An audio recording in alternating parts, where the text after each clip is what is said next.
तो चलिए अब बात करते हैं हम थ्रोट के बारे में।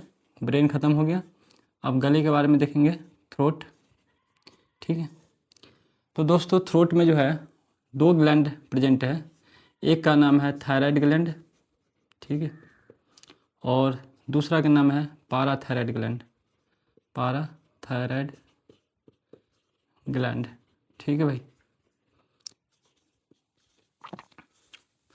तो दोस्तों ऐसा दिखता है कहाँ पे है, तो थ्रोट में कुछ इस प्रकार के दिखाई देगा आपको। ठीक है, बाहर से इस तरीके से लोब में दिखाई देगा, 2 अलग अलग लोब में। ठीक है, अगर ये लेफ्ट साइड और ये राइट साइड 2 अलग अलग लोब में, लेकिन ऐसा नहीं होता है। ये जो होते हैं वो एक ही रहते हैं, कुछ इस प्रकार से। जब आप इसको पीछे से देखोगे तो पीछे से क्या होगा, ये पीछे की तरफ जो होगा गर्दन में वो ज्वाइंट होगा, इस तरीके से ज्वाइंट रहता है। और जिस मसल से ज्वाइंट रहता है उस मसल का नाम बोलते हैं, जहाँ पे ये ज्वाइंट रहता है उसको बोलते हैं इस्थमस मसल। ठीक है, इससे क्या होते हैं, ज्वाइंट रहते हैं। ये आपका थायराइड ग्लैंड।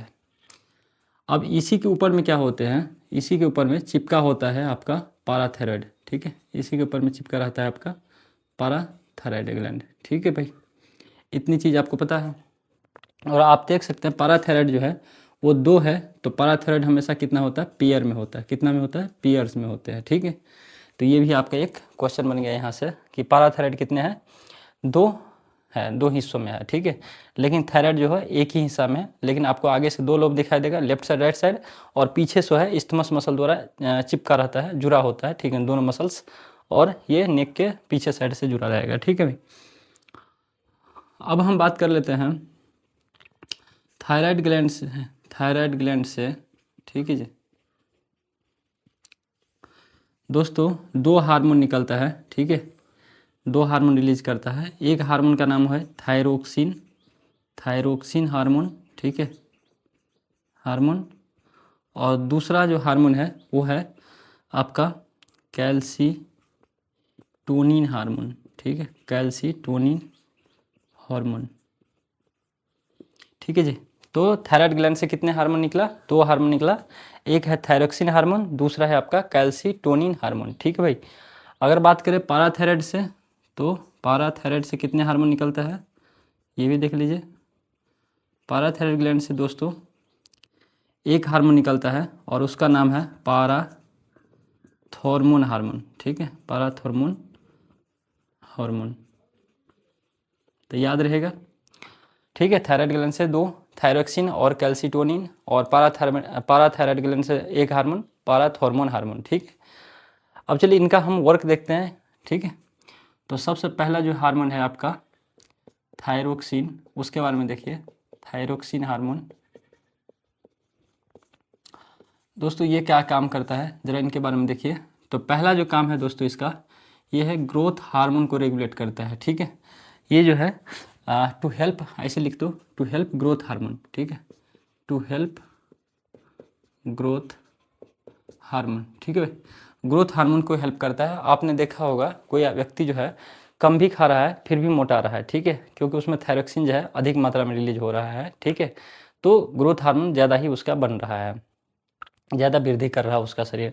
कोई बहुत ज़्यादा खाता है फिर भी वो मोटा नहीं पाता है। ठीक है, तो क्योंकि उसका जो थायरोक्सिन है वो बहुत ही कम बन रहा है। ठीक है, तो अगर मैं बात करूँ तो आप समझ गए ये चीज़। अब इसमें एक पॉइंट दोस्तों याद रिप्रेजेंट कर लेना। ठीक है, पॉइंट कुछ इस प्रकार है यार। चलिए, थायरोक्सिन जो होता है, थायरोक्सिन हार्मोन, ये कंटेनिंग आयोडीन होता है। ठीक है, कंटेनिंग आयोडीन होता है। ठीक है, इसमें आयोडीन की मात्रा होगा। चलिए दूसरा बात कर लेते हैं कि टू हेल्प ग्रोथ हार्मोन, और देखा जाए तो क्या हम बोल सकते हैं, और है थर्मो रेगुलेशन में। ठीक है, थर्मो रेगुलेशन में। थर्मो रेगुलेशन का मतलब है दोस्तों, सर्दी हो चाहे जाड़ा हो चाहे गर्मी हो चाहे ठंडी हो, किसी भी सीजन में आप देखते हैं आपका बॉडी का टेम्परेचर जो होता है वो समान रहता है ना।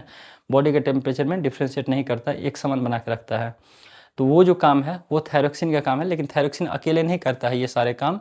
ये हाइपोथैलेमस और पिट्यूटरी का भी मदद करता है, पिट्यूटरी का भी मदद लेता है। ठीक है, तो आप लिख सकते हैं टुगेदर जो है, टुगेदर हाइपोथैलेमस, ठीक है, हाइपोथैलेमस एंड TSH, ठीक है, TSH हार्मोन मिलके ये सारे काम करता है, ठीक है।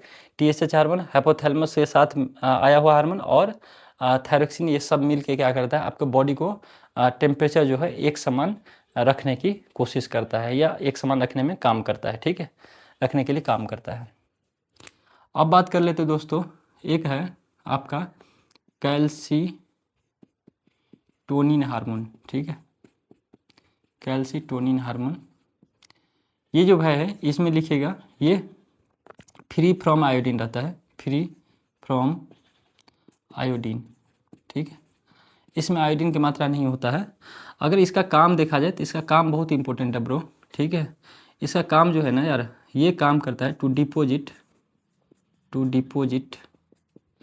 कैल्शियम, ठीक है, कैल्शियम को डिपोजिट करता है, calcium to deposit calcium bone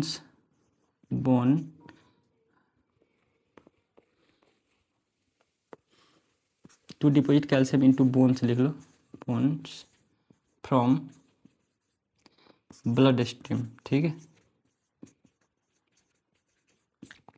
ये क्या काम करेगा, आपके ब्लड से जो है कैल्शियम निकालेगा और वो कैल्शियम किसके साथ जुड़वाने का काम करता है, वो बोन के साथ जुड़वाने का काम करता है, ठीक है। आपको पता है बोन्स को मजबूत करने के लिए किसकी ज़रूरत पड़ता है, कौन से एलिमेंट की, वो है कैल्शियम की, ठीक है। तो बोन को क्या चाहिए, कैल्शियम चाहिए। कैल्शियम मिलेगा कहाँ से, तो ये कैल्सीटोनिन हार्मोन ही इसमें हेल्प करता है। जो आपके ब्लड के साथ जो कैल्शियम रहता है वो ब्लड में से कैल्शियम लेगा और किसको देगा, बोन्स को देगा, बोन्स के साथ जुड़ने का काम करता है, ठीक है।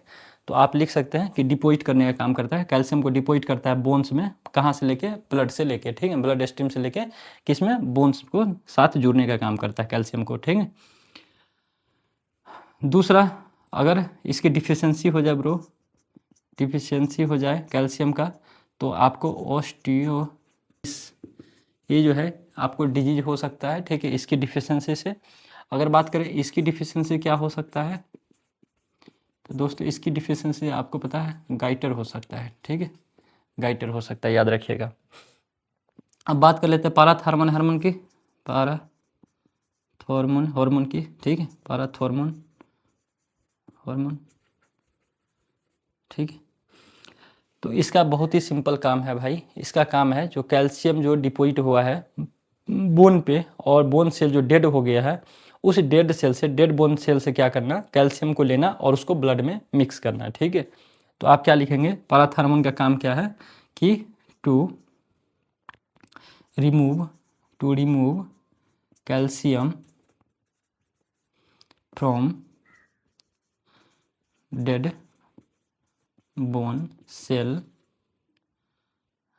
to remove calcium from dead bone cell and release it into blood stream, और फिर से खून में मिलाएगा इसको, ठीक है भाई। तो आई होप इतने सारे पॉइंट आपको क्लियर हो गया होगा, ठीक है।